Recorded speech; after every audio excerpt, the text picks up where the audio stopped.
Welfare और agrarian reform, इस पे काफ़ी जोर देते हैं। खुद वेलफेयर के लिए काम भी कर रहे थे लोगों के लिए, और एजुकेशन और जो है एग्रेरियन क्षेत्र में जो है, आप में से शायद कम लोग जानते होंगे कि फुले ने एक जो है जुन्नार किसान मूवमेंट भी चलाया था जमींदारों के खिलाफ। ये जो मूवमेंट है, मैं शुरू में भी कह रहा था कि भारत का पहला किसान मूवमेंट है, और इसी पैटर्न पे, क्योंकि साहूकारों के खिलाफ था ये बेसिक जो अटैक है वो साहूकारी पे, क्योंकि साहूकार जो है वो कंपाउंड रेट में इंटरेस्ट लेते थे, फंसा लेते थे जमीन को। ये यही सिस्टम, यही कहानी पूरे देश की है। ये महाराष्ट्र की भी कहानी है।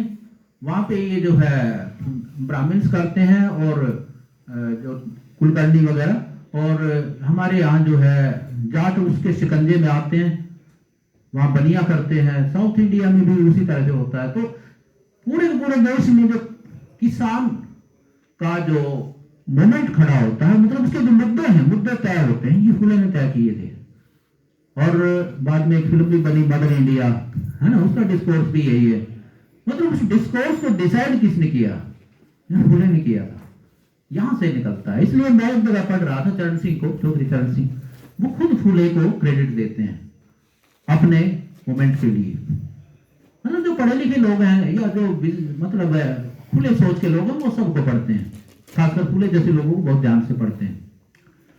तो बस कंक्लूडिंग रिमार्क्स में दो तीन बात कह दूं कि फुले ने हमें ये सिखाया कि education is not merely learning.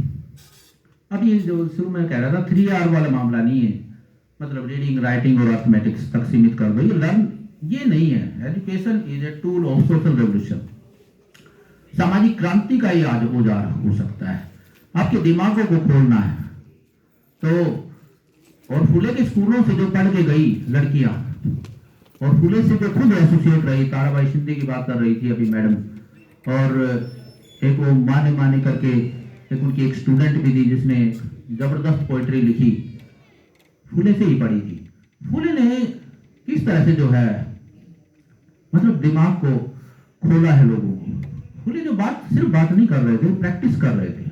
He was a practitioner of social reform, सिर्फ एक आइडिया लोग नहीं है।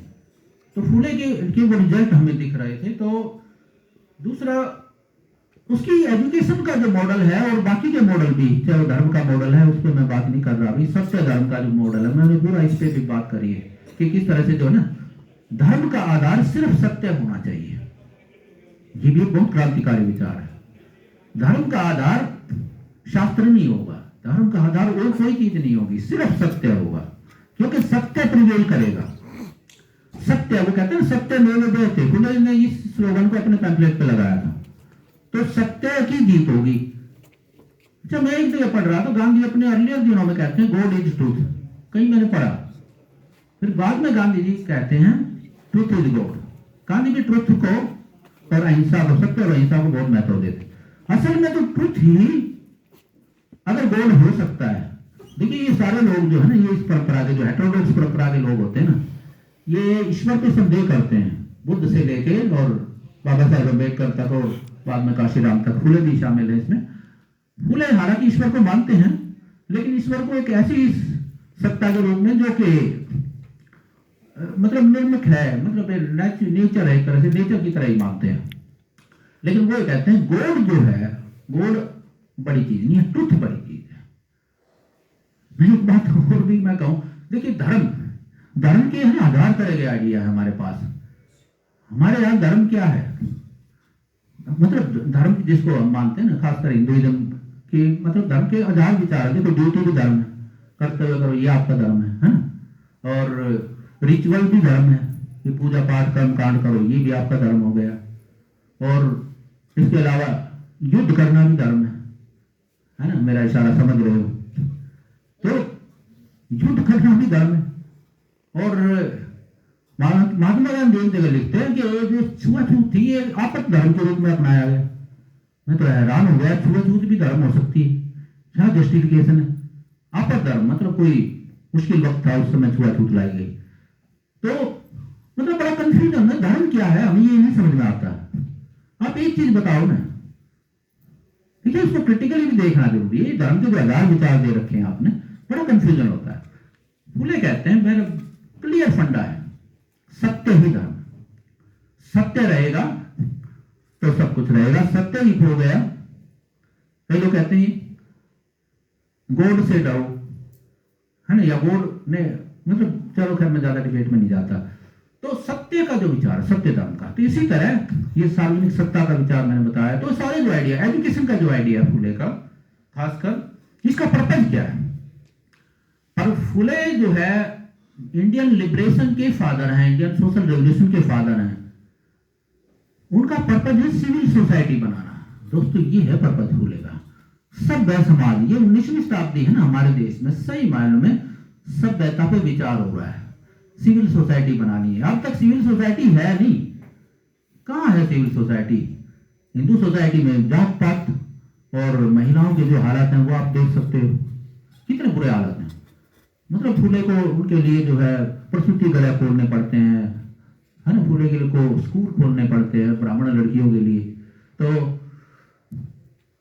तो सिविल सभ्य समाज बनाना है, ये आइडिया पश्चिम से प्रेरित है, नो डाउट। कई लोग कहते हैं फुले जो है मिशनरी से बहुत प्रभावित थे, कई कुछ लोग कहते हैं ये मतलब वो ऑलमोस्ट ईसाई होने वाले थे, पर हुए तो नहीं ना, हुए तो नहीं। फुले हिंदू ही, मतलब lived a Hindu and died a Hindu. उन्होंने हिंदू होने का दावा कभी नहीं छोड़ा। वो तो ये कहते थे ये जो झूठे जो पोगापंथी लोग हैं, ये यही हिंदू तो नहीं है। और राष्ट्र का विचार भी जो देते हैं, जब इंडियन नेशनल कांग्रेस बनती है, वो कहते हैं यही चार लोग आप बैठ गए, कुछ सोकाल ऊंची जातियों से, मोस्टली ब्राह्मण। आप राष्ट्र की बात, किस राष्ट्र की बात कर रहे हैं, ये आपने पढ़ाई होगा। तो फुले कहते हैं भाई राष्ट्र तो जब बनेगा ना, जब महार भी, मातंग भी, जब कुनबी भी, माली भी और ट्राइबल भी, महिलाएं भी, ये सब लोग जब साथ जुड़ेंगे तब राष्ट्र बनेगा। और इसी तरह जो है आपका धर्म सुधार हो सकता है। तो फुले ने सिविल सोसाइटी बनाने का एक सपना देखा।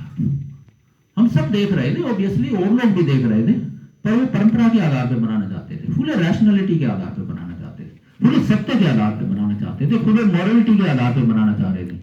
ये सिविल सोसाइटी क्या है? देखिए मॉडर्न युग में, मॉडर्न टाइम्स में, यूरोप में अगर हम देखें, ये आइडिया बेसिकली देखो वहीं से मूवमेंट वहां से चलता है। देखिए लिबर्टी, इक्वलिटी, फ्रेटर्निटी फ्रांस से निकलता है ना, फ्रांस क्रांति से। अम्बेडकर कहते हैं मैंने बुद्धिज्म से लिया, अम्बेडकर कहते हैं मैंने बौद्ध धर्म से लिया। वो उनकी इंटरप्रिटेशन हो सकती है, लेकिन अम्बेडकर खुद पश्चिम से पढ़ के आया था। मैं थोड़ा सा एग्री नहीं करूंगा अम्बेडकर से। मतलब ये आइडिया तो वहीं से आ रहे हैं ना मॉडर्न टाइम में। 4-5 मेन आइडिया है लिबरलिज्म के, लिबर्टी, इक्वलिटी, फ्रेटर्निटी के अलावा ह्यूमनिज्म का विचार है, मानववाद का विचार, रैशनलिज्म का विचार है ना, सेकुलरिज्म का विचार है। ये सारे विचार लिबरलिज्म के, मॉडर्न लिबरलिज्म के खास जो है प्रिसेप्ट्स हैं। एक तरह से फुले के भी प्रिसेप्ट्स यही है कि इन चीजों के आधार पर सब कुछ बनाना पड़ेगा, तो तब एक सही सभ्य समाज बन पाएगा। फुले ने वो सपना देखा था। फुले कोई लड़ा नहीं रहे थे लोगों को, हाँ ठीक है एक मोमेंट जरूर खड़ा किया, लेकिन फुले का पर्पज वही है कि हम सब मिलके एक आदर्श भारत बनाए। और एक बात और कह दूं कि उसके लिए खासकर शिक्षा के मामले में जब हम चर्चा करें तो हमें जो है डी ब्राह्मणाइजेशन ऑफ नॉलेज जरूर करना पड़ेगा, क्योंकि इस नॉलेज परंपराओं पे इसका बहुत भारी प्रभाव है, हर जगह प्रभाव है। प्रोग्राम की शुरुआत ही हम जो है पूजा पाठ से करते हैं, तो मुझे बड़ा असहज फील होता है, मुझे भी पूजा करनी पड़ती है, जूते उतारने के लिए कहा जाता है। खैर चलो आपकी आस्था का मामला है। तो हर जगह ये चीज है, वो जो ट्रेडिशन है, तो उसको थोड़ा सा हटाना पड़ेगा, नॉलेज के ऊपर जो प्रभाव है खासकर। और एक और बात है, फुले अब जो एनईपी की बात हो रही है, लास्ट का आइडिया मैं दे रहा हूँ, एनईपी का लागू किया जा रहा है। तो एनईपी बहुत ही एक मतलब वेल थॉट डॉक्यूमेंट है, नो डाउट, मैंने भी पढ़ा है। हमने एनईपी लागू करी तो मैं एज ए डीन, मैं कमेटी में था, एनईपी कोर कमेटी में।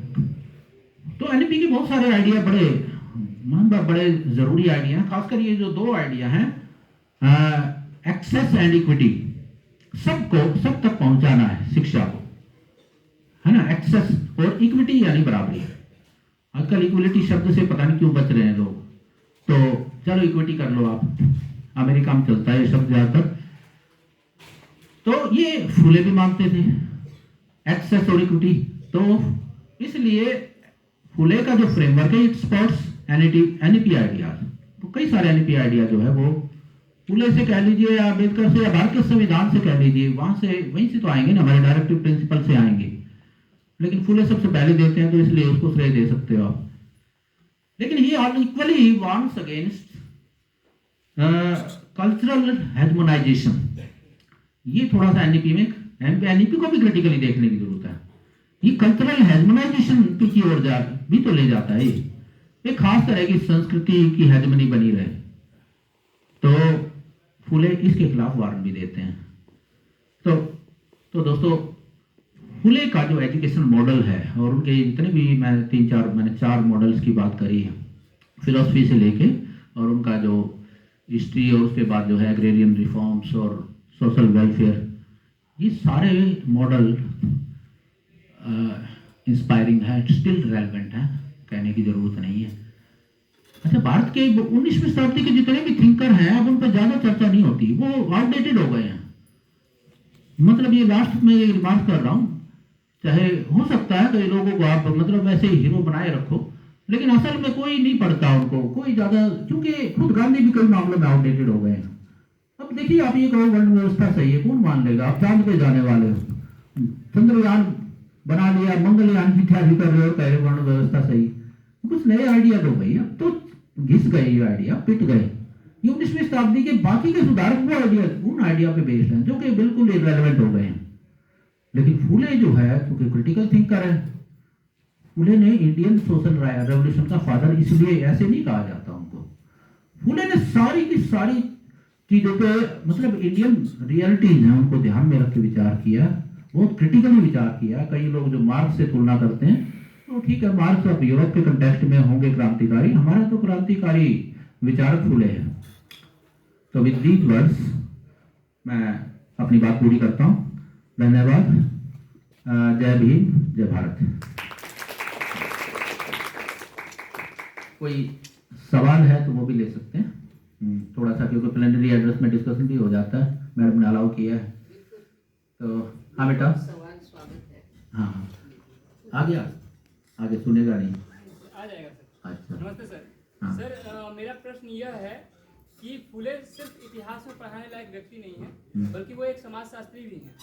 और देखा जाए तो वो काफी विभिन्न क्षेत्रों में भी उनको पढ़ा जा सकता है। हाँ। तो क्या कारण है कि आज के विश्वविद्यालय के परिप्रेक्ष्य में भी फुले जैसे महात्मा फुले और सावित्रीबाई फुले जैसे जो विद्वान हैं, जो क्रांतिकारी हैं, उनकी अधिक चर्चा नहीं सुनने को मिलती? नहीं, चर्चा सुन रहे हैं हम, ऐसी बात नहीं है। चर्चा देखो, सेमिनार हो रहा है, चर्चा ही हो रही है। तो फुले, कोई नहीं, बैठ जाओ आप, बैठ। फुले पे ठीक है, थोड़ा सा लेट चर्चा शुरू हुई। सबसे पहले देखिए, देश में जो राजनीति जिस तरह से चलती है ना, नॉलेज का पावर का नेक्सस जैसे मैंने बताया ना, तो राजनीति जिस तरह की चलेगी उसी तरह की जो है ना पेडागोगी, उसी तरह की जो है ना एकेडमिक चर्चाएं शुरू होती हैं बेसिकली। तो जब ये दलित उभार आया, खासकर दलित उभार यूपी में जब बीएसपी उभरी, खासकर मतलब ये बहुत बाद की घटना है। उसके बाद इन चीजों पर चर्चा होने लगी। सबसे ज्यादा चर्चा हुई अम्बेडकर पे। अम्बेडकर पे बहुत सारी चर्चा हो चुकी है, हर आदमी जान चुका है। लेकिन अम्बेडकर ने क्योंकि फुले को अपना गुरु कहा, तो फुले पे भी चर्चा शुरू हो गई। अच्छा, मैंने खुद देखिए गांधी से पढ़ने की शुरुआत करी। मुझे थोड़ा जबरदस्ती गांधी को पढ़ना पड़ा था, अच्छी बात है। फिर मैं अम्बेडकर को पढ़ लिया, उसके बाद में फुले की ओर ही जाना पड़ा मुझे। तो मैंने मोनोग्राफ लिखा। बहुत लोग लिख रहे हैं, लेकिन हाँ, बहुत एक चीज जरूर कह दूं, फुले में बहुत संभावनाएं हैं और फुले जो है वो रेलिवेंट होते जाएंगे। खासकर जो ओबीसी की पॉलिटिक्स जैसे जैसे जोर पकड़ रही है, ओबीसी का देखिए संख्या कम नहीं है, 52% तो मंडल रिपोर्ट कहती है, लेकिन असल में जो बिहार में जो सेंसस हुआ उससे तो आंख खुल गई लोगों की। बहुत बड़ी आबादियां हैं इन लोगों की, तो इनमें जो अवेयरनेस आएगी तो फुले और ज्यादा रेलेवेंट होते जाएंगे। एकेडमिक्स में भी ऑब्वियसली, एकेडमिक्स में देखो सिलेबसों में पहले नहीं थे, अब अम्बेडकर भी शामिल हो रहे हैं, फुले भी शामिल हो रहे हैं, इस तरह के सवाल भी शामिल हो रहे हैं जो उन्होंने उठाए थे। और बताइए, कोई और सवाल?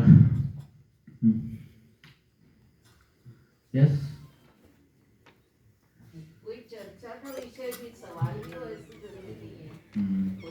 कमेंट्स? हाँ, अपने कमेंट्स भी दे सकते हैं, अपने आइडियाज दे सकते हैं। आशुतोष जी?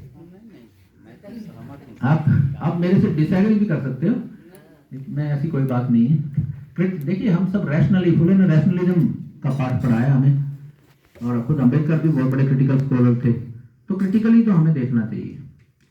तो आप अपना अल्टरनेटिव व्यू पॉइंट रख सकते हो, या कोई सवाल बच्चों, खासकर बच्चों के जहन में जरूर आते हो। मैडम अभी इंस्पायर कर रही थी कि अभी आपको जो है सावित्रीबाई फुले को समझना है, आपको फुले के इस आइडिया को समझना है, नए बच्चों को। ये मुझे बहुत अच्छी बात लगी मैडम। तो मैं सर हाँ, एक हिस्टोरिकल हाँ क्रोनोलॉजी के संदर्भ में एक सवाल पूछना चाहती हूँ। हाँ जी मैडम। ये जो फुले जी का देहांत होता है और हाँ। उसके बाद कुछ समय तक सत्यशोधक समाज का या हाँ। वो तरह का कार्य चालू रहता है, बट एक बहुत बड़ा हाँ। उसमें रोड़ा बन जाता है प्लेग। हाँ। और प्लेग की वजह से बहुत सारी चीजें एकदम हाँ। मतलब करीब करीब समाप्ति के हाँ। कगार पे आ जाती है और फिर नए से शुरुआत करनी है। दोबारा होता है। तो ये जो हम 20वीं शताब्दी के आरंभ में फिर नई शुरुआत देख रहे हैं, हाँ। क्या उसमें ये फुले फेनोमेनन का कोई नई शुरुआत हम देख पाते हैं? क्योंकि तब तक देखिए सावित्रीबाई भी नहीं रही, वो नारायण मेघाजी लोखंडे का कल जो मैंने कहा कि वो कामगार मूवमेंट में जो फुले की एक बहुत अच्छी पकड़ थी फुले विचार की, वो फिर उसके बाद हम उस शिद्दत से नहीं देख पा रहे हैं। तो इस सब को आप उस समय के साथ कैसे जोड़ के देखते हैं? बहुत अच्छा आपका ऑब्जर्वेशन भी है और थोड़ा सा सवाल भी है मेरे लिए। देखिए मैडम, फुले में भी कुछ पैराडॉक्स है। अब देखो क्रिटिकल उसकी बात करी थी ना मैंने, तो वो मैं कर दूं क्यों ये मोमेंट बाद में बिखर गया, जो मैंने समझा मैं उसकी बात कर रहा हूँ। मेरे मोनोग्राफ में मैंने लिखा भी है, फुले ने सत्यशोधक समाज बनाया। सावित्रीबाई फुले 1890 में फुले की डेथ हुई, 1890 से 97 तक सावित्रीबाई फुले ने लीड किया। और आपने सही कहा, प्लेग आया, प्लेग के दौरान सावित्रीबाई फुले की डेथ हो गई है ना। प्लेग में वो गरीबों को उठा के उनका इलाज करवा रही थी। तो सावित्रीबाई फुले के जाने के बाद नो डाउट एक क्राइसिस आता है, लेकिन ये मोमेंट से जिंदा रहता है। खासकर इसको राजाओं का समर्थन मिलता है। शाहू महाराज ने खास बहुत सपोर्ट किया है, बहुत फाइनेंशियली। तो उसके लेकिन शाहू महाराज को एक चिंता थी, आर्य समाज से प्रभावित थे, वो क्षत्रिय बनना चाहते थे।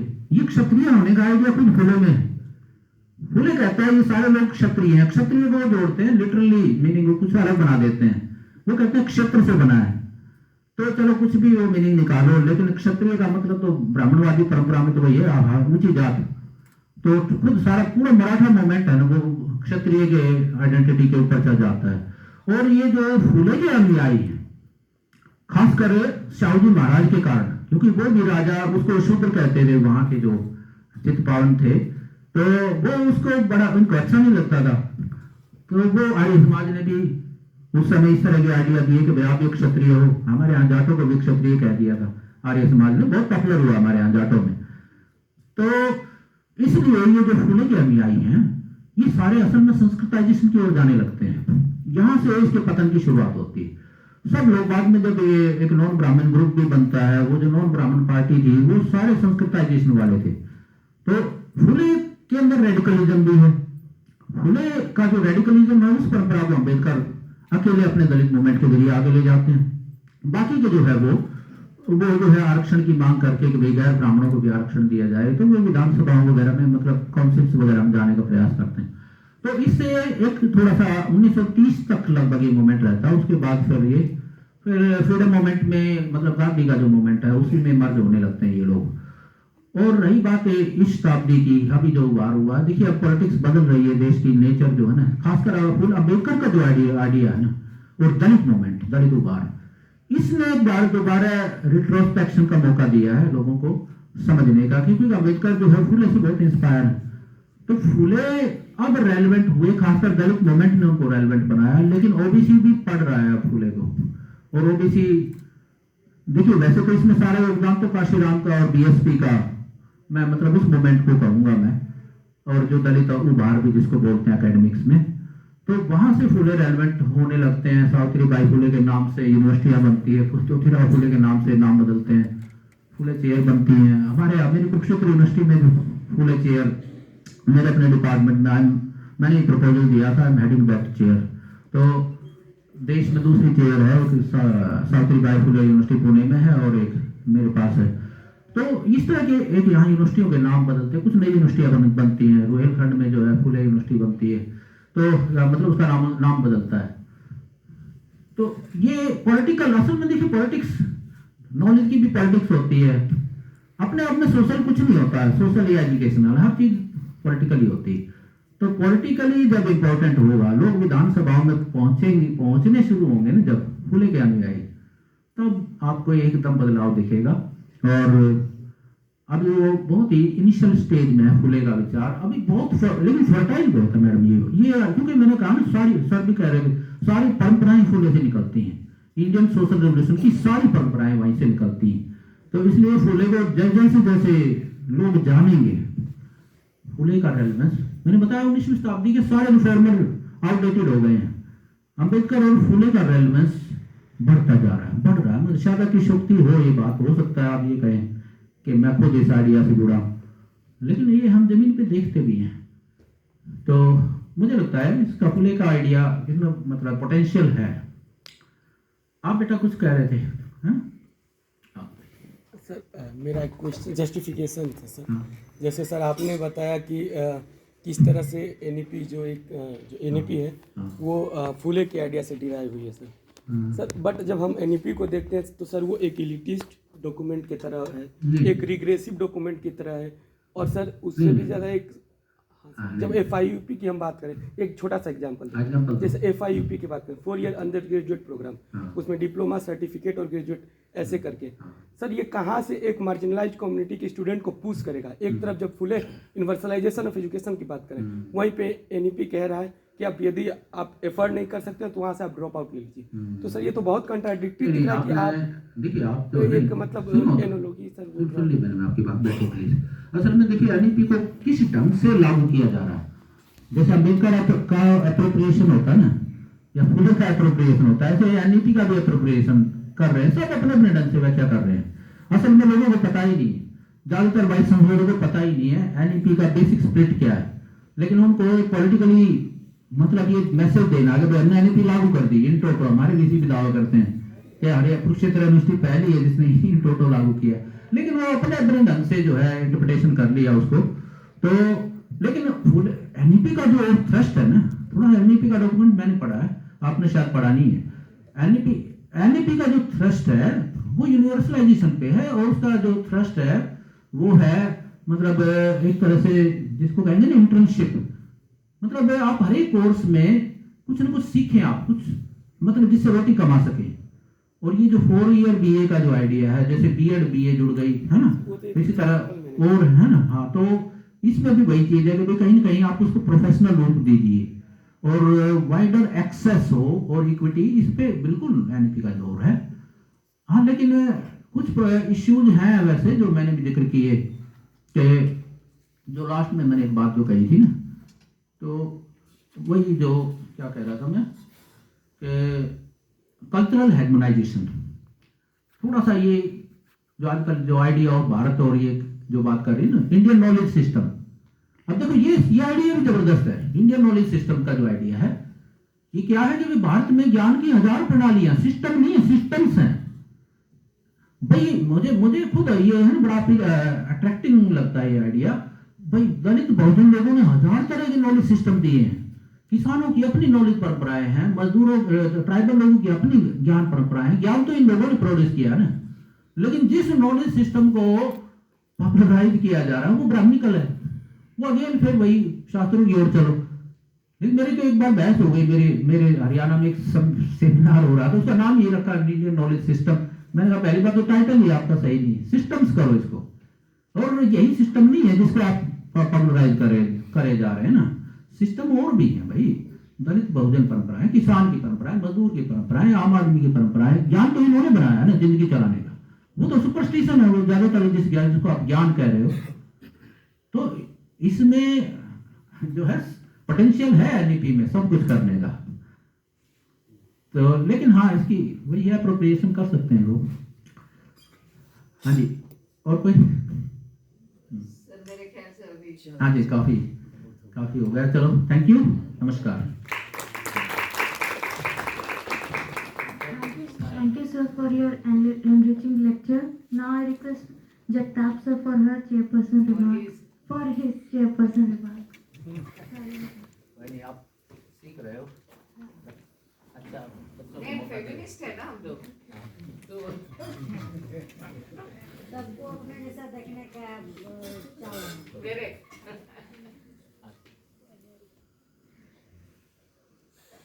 मैं पहले ही बता देता हूँ आपको कि मैं ज़्यादा बोलने वाला नहीं हूँ। इस नेशनल सेमिनार के आयोजक बिंदा जी और उनके सेक्रेटरी पंकज सिंह जी और इस सेमिनार के लिए ही नहीं सभी अच्छे प्रयोग के लिए साथ देने वाले प्रोफेसर घनश्याम जी, उपस्थित सभी भाई और बहनों,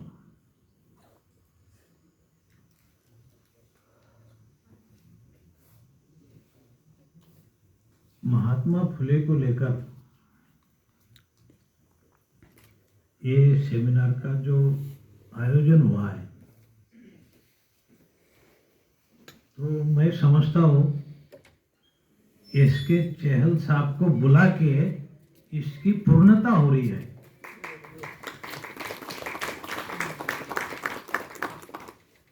चहल साहब जैसा फुले जी का अभ्यासक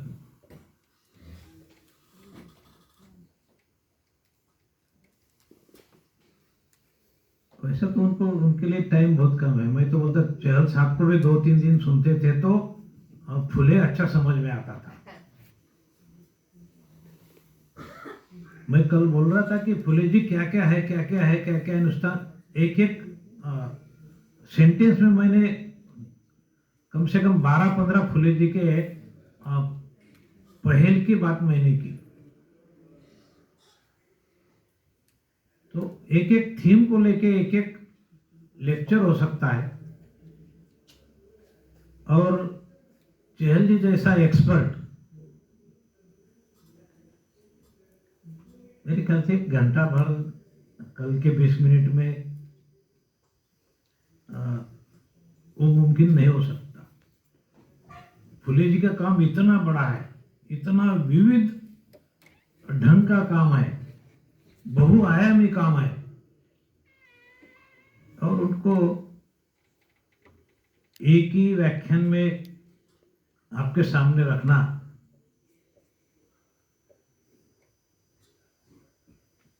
ये तो बोलने वाले की कसौटी है।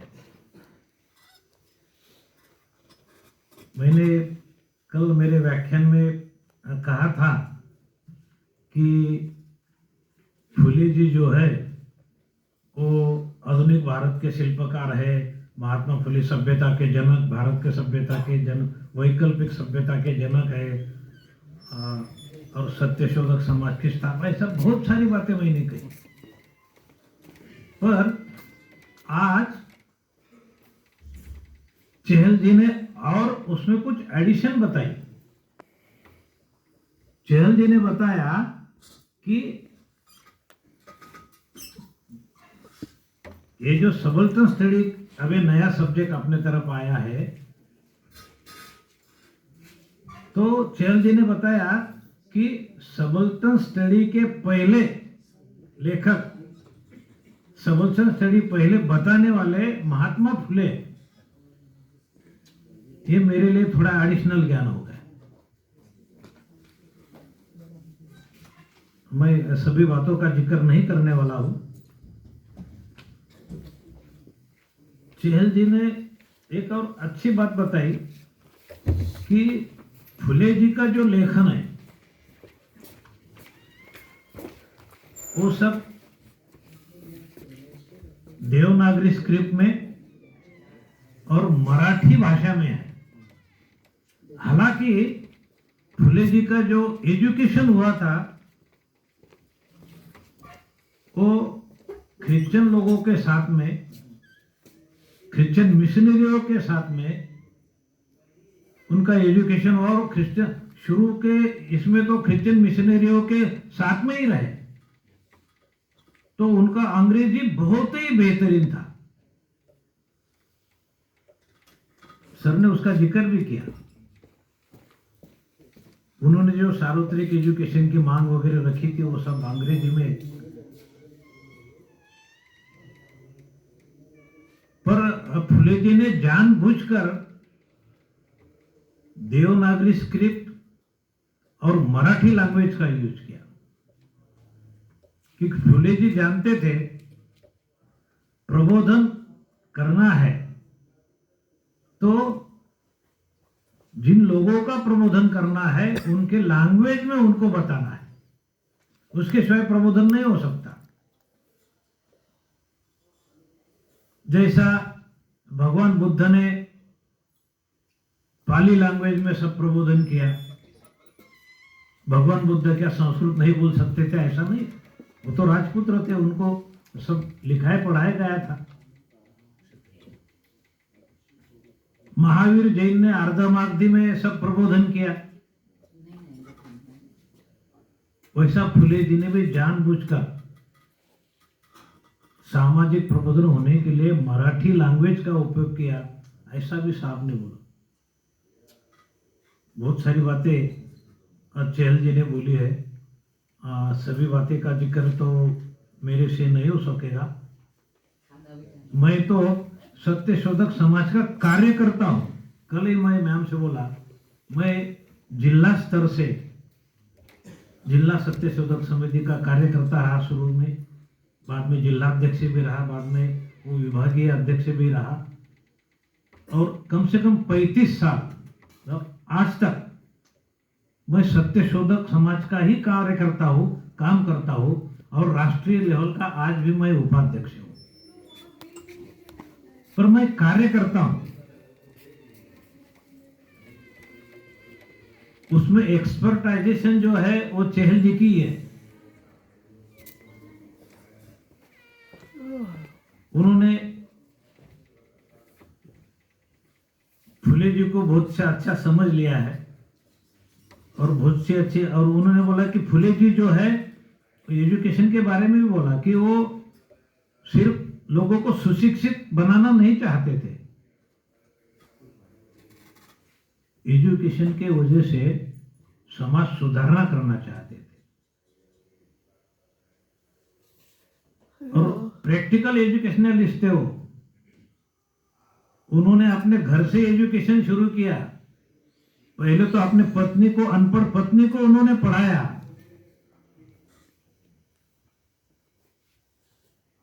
ट्रेंड शिक्षिका बनाया,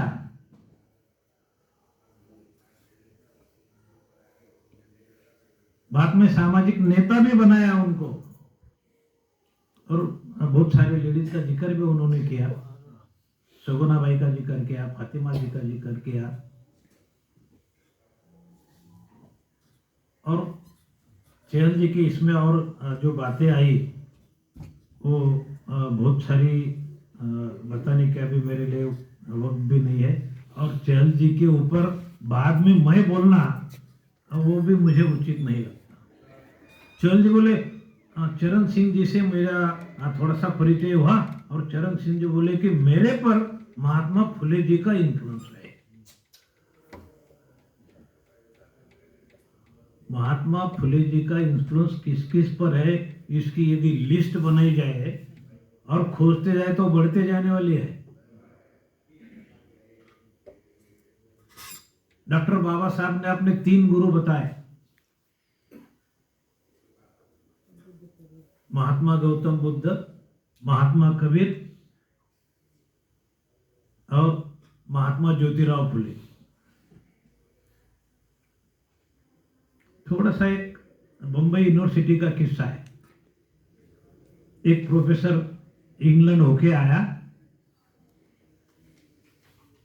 उसको एक बुजुर्ग प्रोफेसर वहां मिले थे जिन्होंने बाबा साहब को पढ़ाया था। तो प्रोफेसर बोलने लगे कि बाबा साहब के गुरु को मैं मिलकर आया हूं। उन्होंने नाम भी बताया।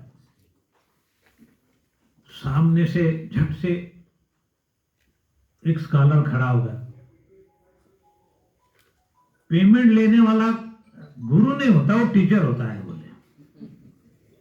गुरु जिसको माने जाता है, जिसके सोच का इफेक्ट अपने पर होता है, उसको गुरु बोलते हैं बोले। और नहीं तो फिर अंबेडकर जी तो उनका भी नाम लिखते थे ना बोले, चौथा 3 ही नाम लिखे बोले अंबेडकर जी ने। बुद्ध तो उनको सिखाने नहीं आए थे, पर बुद्ध की जो सीख है, बुद्ध का जो इन्फ्लुएंस है,